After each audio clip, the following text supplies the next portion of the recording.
fresh NGK BPR 5ES plug, fresh out the box. Resistor plug.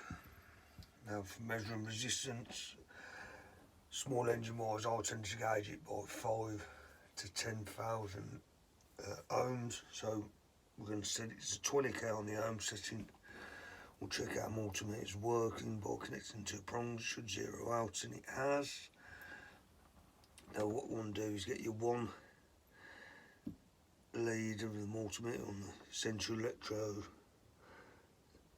and the other on the bottom of the central electrode, being careful not to come into contact with